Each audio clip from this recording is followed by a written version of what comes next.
Hello बच्चों, मैं आपका विज्ञान शिक्षक कमलेंद्र हूँ। आज हम लोग कक्षा 9 विज्ञान एनसीईआरटी के अध्याय 2 क्या हमारे आसपास के पदार्थ शुद्ध हैं के अभ्यास की प्रश्न संख्या 3 के हल को समझने का प्रयास करेंगे।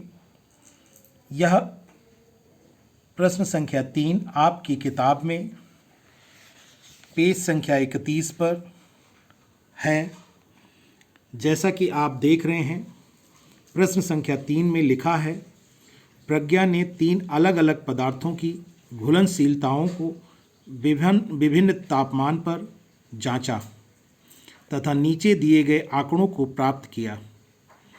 प्राप्त हुए परिणामों को 100 ग्राम जल में विलेय पदार्थ की मात्रा जो संतृप्त विलयन बनाने हेतु पर्याप्त है, निम्नलिखित तालिका में दर्शाया गया है। यहाँ पर हमें यह जानना है कि यदि हमें एक निश्चित ताप दिया गया हो, उस ताप पर और विलायक जो कि यहाँ पर जल है, विलायक की भी एक निश्चित मात्रा हमें दी गई हो, अर्थात उसका एक निश्चित द्रव्यमान या आयतन दिया गया हो, तो उस स्थिति में विलेय पदार्थ की जो अधिकतम मात्रा उसमें घुल सकती है, उसे ही हम उस विलेय पदार्थ की उसी मात्रा को हम उस विलेय पदार्थ की घुलनशीलता या विलेयता उस विलायक के लिए कहते हैं। और इस प्रकार जो हमें विलयन प्राप्त होता है, जिसमें विलेय पदार्थ की अधिकतम मात्रा घुली हुई होती है, उस निश्चित ताप के लिए और विलायक की एक निश्चित मात्रा के लिए, तो इस प्रकार अधिकतम मात्रा के साथ जो हमें विलय की अधिकतम मात्रा घुली हुई स्थिति में जो हमें विलयन प्राप्त होता है, वह ही संतृप्त विलयन होता है।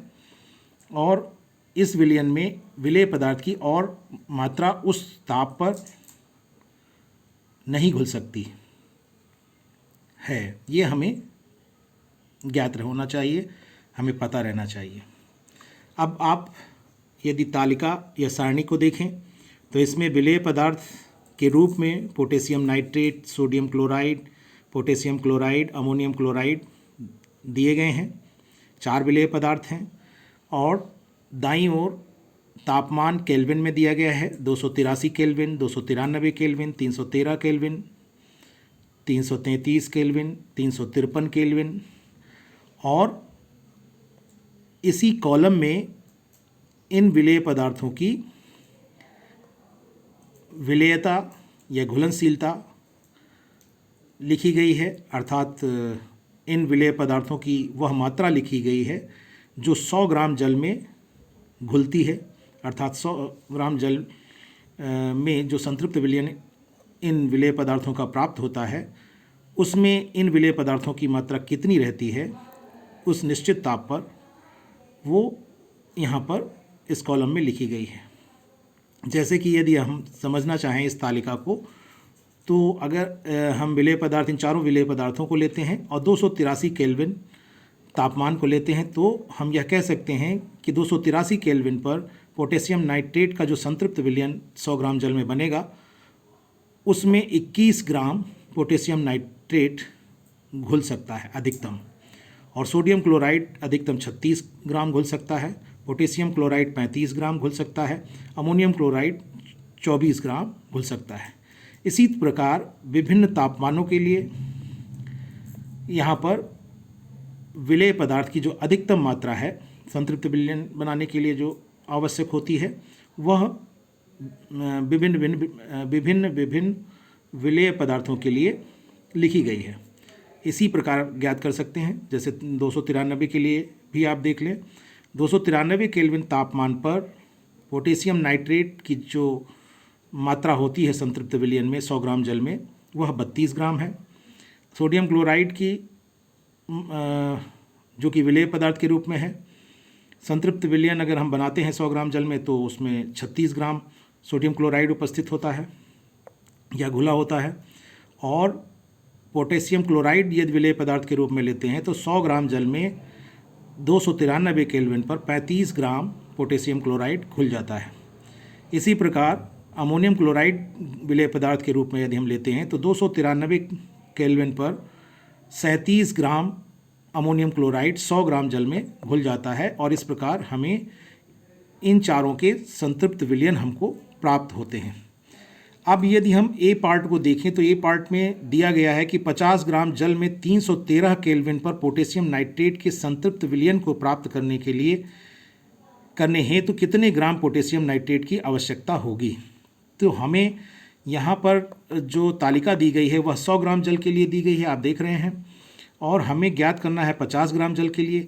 तो हम यह सीधे सीधे समझ सकते हैं कि जो 100 ग्राम में विलेय पदार्थ पोटेशियम नाइट्रेट जितना घुल रहा होगा उसका यदि हम आधा कर दें तो हमें पता चल जाएगा कि 50 ग्राम जल में पोटेशियम नाइट्रेट कितना घुलेगा। और यहाँ पर आप देख रहे हैं कि 313 केल्विन पर पोटेशियम नाइट्रेट 62 ग्राम घुलता है। अधिकतम मात्रा जो 100 ग्राम जल में घुलती है वो 62 ग्राम होती है। अर्थात हमें पोटेशियम नाइट्रेट का अगर 313 केल्विन पर संतृप्त विलयन प्राप्त करना है तो हमें 62 ग्राम पोटेशियम नाइट्रेट चाहिए। और हमें पता करना है कि 313 केल्विन पर 50 ग्राम जल में पोटेशियम नाइट्रेट के संतृप्त विलयन को प्राप्त करने के लिए कितने ग्राम पोटेशियम नाइट्रेट की आवश्यकता होगी। तो हम 62 ग्राम पोटेशियम नाइट्रेट की आवश्यकता होती है 100 ग्राम जल में संतृप्त विलयन बनाने के लिए। तो हम यह कह सकते हैं कि 50 ग्राम जल में पोटेशियम नाइट्रेट का संतृप्त विलयन बनाने के लिए हमें उस 62 ग्राम की आधी मात्रा के बराबर पोटेशियम नाइट्रेट चाहिए होगा। और जिसे हमने यहाँ पर इस रूप में दिखाया है, आप देख रहे हैं कि 62/100 गुणे 50 करके हम ज्ञात कर सकते हैं और 31 ग्राम इस प्रकार आ जाता है। तो ए पार्ट को आप इस प्रकार हल कर सकते हैं। चाहे हम यह समझ लें कि 100 ग्राम में चूँकि 62 ग्राम पोटेशियम नाइट्रेट घुलता है या संतृप्त विलयन बनाने के लिए आवश्यक होता है, तो 50 ग्राम जल में 50 ग्राम जल का जो संतृप्त विलयन हमें प्राप्त करना होगा पोटेशियम नाइट्रेट के लिए, उसमें पोटेशियम नाइट्रेट 62 ग्राम का आधा घुलेगा, अर्थात 31 ग्राम घुलेगा। बी पार्ट में आप देख रहे हैं प्रज्ञा 353 केल्विन पर पोटेशियम क्लोराइड का एक संतृप्त विलयन तैयार करती है और विलयन को कमरे के तापमान पर ठंडा होने के लिए छोड़ देती है। जब विलयन ठंडा होगा तो वह क्या अवलोकित करेगी, स्पष्ट करें, यह हमें बताना है। तो जब 353 केल्विन पर पोटेशियम क्लोराइड का संतृप्त विलयन तैयार होगा, जो कि प्रज्ञा करती है ऐसा, तो पोटेशियम क्लोराइड आप यहाँ पर देख रहे हैं, यहाँ पर है, और 353 केल्विन वाले कॉलम में हम पहुँचे अगर तो लास्ट में है ये 353, अंत में है 353 केल्विन वाला कॉलम। तो यहाँ पर देख रहे हैं 54 लिखा हुआ है। तो 54 ग्राम पोटेशियम क्लोराइड 100 ग्राम जल में घुला हुआ होगा, इस प्रकार से संतृप्त विलयन बना हुआ होगा। और जब इसे ठंडा करेंगे तो हम देख रहे हैं कि जैसे जैसे तापमान ठंडा होता है वैसे वैसे पोटेशियम क्लोराइड की जो संतृप्त विलयन में मात्रा होती है वह कम होती चली जाती है। और इस प्रकार जब हम उसे ठंडा करेंगे तो धीरे धीरे करके जो 54 ग्राम पोटेशियम क्लोराइड उसमें घुला हुआ होगा 353 केल्विन में, वह अधिक हो जाएगा कम तापमान पर। और जो जितनी पोटेशियम क्लोराइड की जितनी मात्रा अधिक होगी किसी भी तापमान पर संतृप्त विलयन बनाने के लिए जो पोटेशियम क्लोराइड की आवश्यक मात्रा होती है उससे जितनी अधिक होगी उतनी मात्रा में पोटेशियम क्लोराइड अवक्षेपित हो जाएगा या तली में बैठ जाएगा, या उसका क्रिस्टल हमें वो पोटेशियम क्लोराइड उतनी ही मात्रा का पोटेशियम क्लोराइड हमें क्रिस्टल के रूप में प्राप्त होगा। अर्थात वह संतृप्त विलयन में विलयन के रूप में हमें नहीं मिलेगा, वह नीचे बैठा हुआ हमको मिलेगा। इसीलिए हम कहेंगे कि वह अवक्षेपित हो जाएगा या तली में बैठ जाएगा या फिर उस अधिक मात्रा का जो पोटेशियम क्लोराइड होगा वह क्रिस्टल के रूप में विलयन में हमें प्राप्त होगा। इस प्रकार आप समझ गए होंगे कि जब हम 353 केल्विन के पोटेशियम क्लोराइड के संतृप्त विलयन को ठंडा करेंगे कमरे के तापमान पर, तो उसके पश्चात हमें विलयन में या तो जो उस समय उस तापमान पर अधिक पोटेशियम क्लोराइड होगा उतनी ही मात्रा का अवक्षेप हमको प्राप्त होगा पोटेशियम क्लोराइड का, या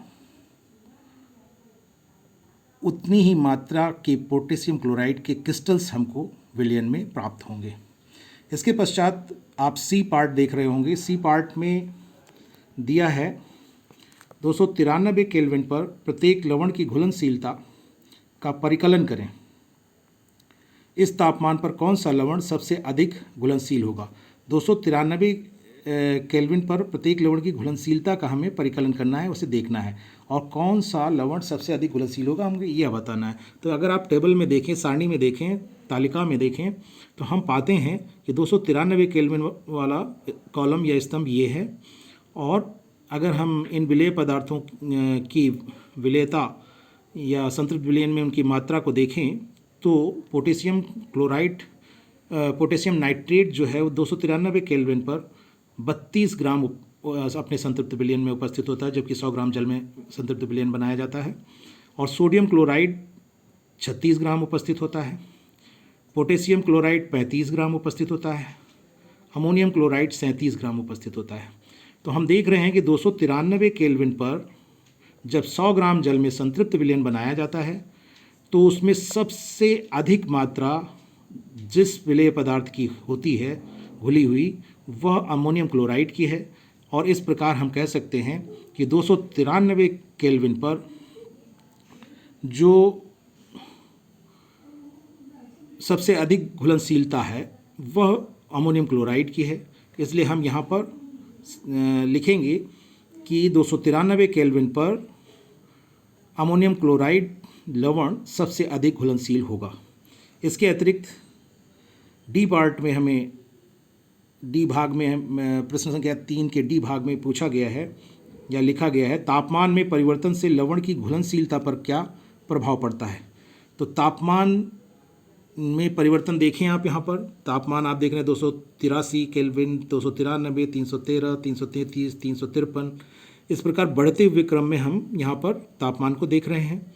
और यदि हम प्रत्येक विलेय पदार्थ के लिए संतृप्त विलयन में जो उसकी अधिकतम मात्रा घुली हुई होती है उसे देखें तो हम पाते हैं कि जैसे जैसे तापमान बढ़ता है वैसे वैसे विलेयता भी बढ़ती चली जा रही है।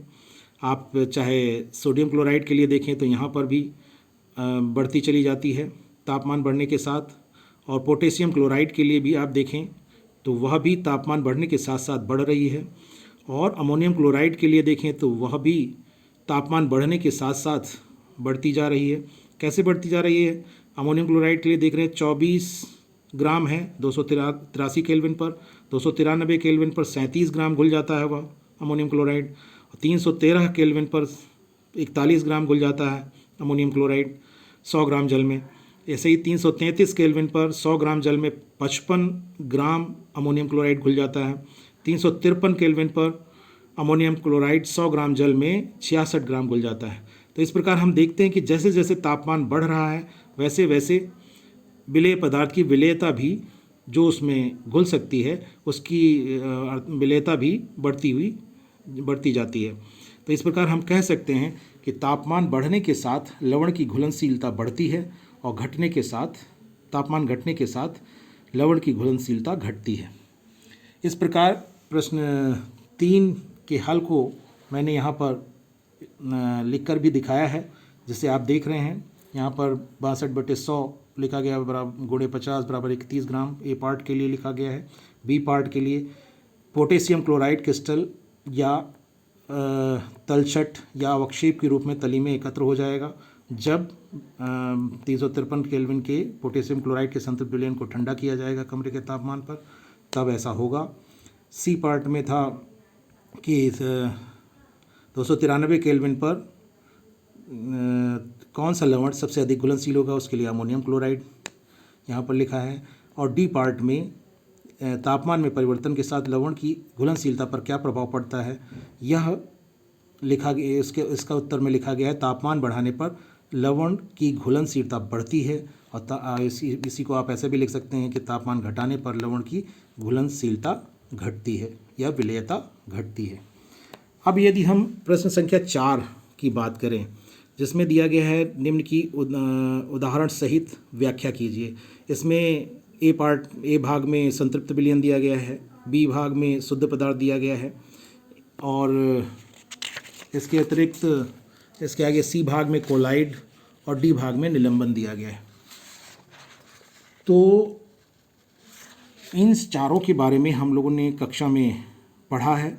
और फिर भी यहाँ पर अगर आप अपनी किताब की पेज संख्या 30 पर देखें, जो संक्षेप में क्या आपने क्या सीखा, इसके अंतर्गत निलंबन के बारे में थोड़ा सा बताया गया है, कोलाइड के बारे में भी बताया गया है और शुद्ध पदार्थ के बारे में भी बताया गया है। इसके अतिरिक्त जो पाठ के अंतर्गत भी बहुत सी सामग्री यहाँ पर दी गई है, उससे आप देखकर इन प्रश्न संख्या 4 के उत्तर को लिख सकते हैं। और क्लास में भी मैंने इसे बताया है, उसके आधार पर भी इस प्रश्न के हल को आप लिख सकते हैं। इस वीडियो में बस इतना ही। धन्यवाद।